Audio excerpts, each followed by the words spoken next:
Hey everybody, this is Vic Whateley. And Marcus D here. And welcome back to Candlelight Strolls. Today we're going to be talking about the Crawfordsville Monster. Alright guys, back in September 5th in 1891 in Crawfordsville, Indiana, the story is that there were two ice delivery men who cited what they called a strange phenomena. That's a bit of an understatement right there. It is, especially since they called it like a horrible apparition that filled them with this huge sense of dread. What they saw, they described that it was about 18 feet long, 8 feet wide, moving this, they called it kind of like an apparition, moving through the air with these like little fins on the side. It was pure white, with no real shape or form, and it had no visible tail or head, but there was one great flaming eye.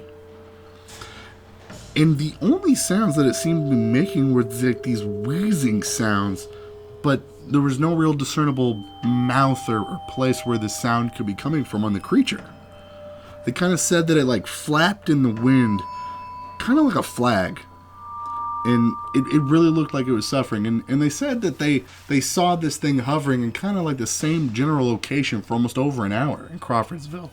This story made its circulation around Crawfordsville and started to get picked up by media outlets. First, one of the local newspapers picked it up, but then it spread throughout the rest of Indiana.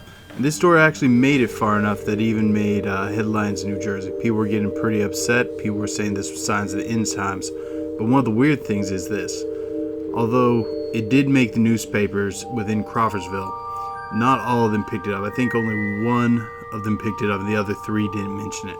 Yeah, the newspaper that actually did it was the Crawfordsville Journal. But at the time, Crawfordsville had like three other like newspapers that were circulated out there. There was no other mentions of it in there. So a lot of people, when they were talking about the Crawfordsville Monster, and they think that it's a hoax, that they point to this because they think that there's you think that this would be relevant news, if some 18-foot long, 8-foot wide monster was above your town. Yeah, but as we all know with paranormal stories, a lot of times the news outlets are pretty shy about picking it up. Well, actually, that even with really any news stories at all, if you guys think about like the Dakota Pipeline story that's been going on, that story was going on for weeks prior to being, front page newspaper. This was only like recently that most people were even starting to be aware of it. So it's not uncommon for the news media to not want to talk about certain stories. Beyond that, there's several other theories on what this thing might have been, and we want to go over those before we get into the meat and potatoes of this discussion. One of the leading theories on what could have caused this apparition is it was very common in that time to utilize these parachute balloons. They're really popular in Crawfordsville at the moment, but I don't know how that could have created a wheezing sound. Do you have any ideas? A little bit. When people try to use this theory as to explain about this monster, what they talk about is at the time many of the Crawfordsville boys would send feral cats up into the sky in some of these parachute balloons. Oh man, I don't know what these kids were thinking. So I don't know. Maybe that would explain why there would be a wheezing, agony-like sound for several feral cats in the sky. I still don't think that that's going to make a wheezing sound. Nowhere is it going to explain, the amorphous form of the glowing red eye. No, what I think that would make would be a story in the newspaper about dead cats in balloons being found all over the countryside of Crawfordsville, Indiana. Like, this is some serious sociopathic behavior we're talking about here. I really hope that, little boys are not sending cats up in balloons. I'd rather not want to, I don't want to believe that. But either way, I don't think that this is a viable response for what these people were seeing. Now, a stronger explanation that people try to say for it is, at the time of this, two men went out and tried to say they followed the beast, and they said that it was actually a flock of what are called killdeer, these little tiny birds that actually, when they hatch, they're immediately able to fly, swarming around at the time. One of the things I see as a problem with that, well, although killdeer are active at day as well as night, killdeer have a very specific sort of sound, and anyone who grew up locally, particularly in this time period, would probably be able to recognize the sound of a killdeer. Beyond that, I have no idea on how a bunch of killdeer are going to create a glowing red eye. create the semblance of fins. Yeah, when a group of killdeer fly around, it is kind of an amorphous form. But it generally isn't like this white, blurry, amorphous form. Even at night, it's going to look like a shadow moving through the sky. It's not going to look like a singular large creature. Yeah, like during the... Like, when you look at kind of a killdeer and you look at kind of like at their tail feathers, they actually have kind of like this reddish, orangish, brown, like, design on their tails. So large amounts of them together could probably give the semblance of that. But what I would find odd is, how these guys would describe that at 2 o'clock in the morning. Like, when I'm out at 2 o'clock in the morning, maybe out in the middle of nowhere, I don't know if I would be able to see like the designs on these birds. Yeah, and the red would be dispersed throughout the form. It wouldn't be located in a central location, and I don't think that it would make someone think that's a fiery red eye. And even weirder, when you actually look at the original account that this comes from with these two ice deliverymen, one of the things that they say in their story is that they observed this thing for well over an hour. And that is not something that a flock of killdeer is going to do. Yeah. If they're going to stay in the air for over an hour, they're going somewhere. They're not just going to float around in one singular area that long. It's probably like any bird, really. Like, when you think about it, if you think of any birds even like flying around, they're going to land at some point on something. Yeah. You know, they just can't do it. It's just too much of a waste of energy for a flock just to fly around one specific area, particularly in such a tight-knit fashion that they're maintaining a singular form. Alright, so for a minute, guys, let's assume that this story is true, that this creature actually does exist. Why would an 18-foot long, 8-foot wide, and I know we keep saying that, but we need to understand this for scale here, people, be hanging out in Crawfordsville, Indiana?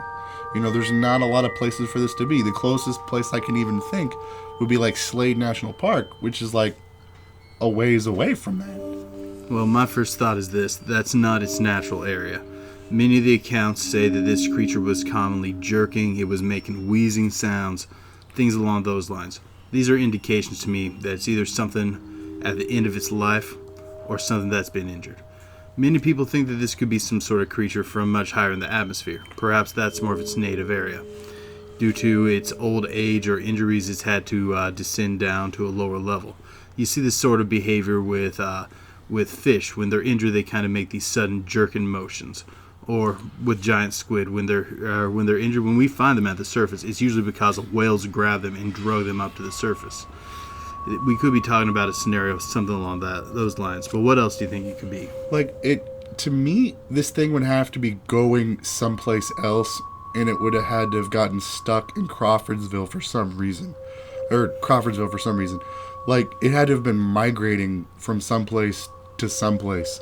And at the time, they were trying to explain, if you look at the killdeer explanation, they were trying to say that, the reason why that they're in this area is because Crawfordsville at the time had installed like these new electronic lights for the city.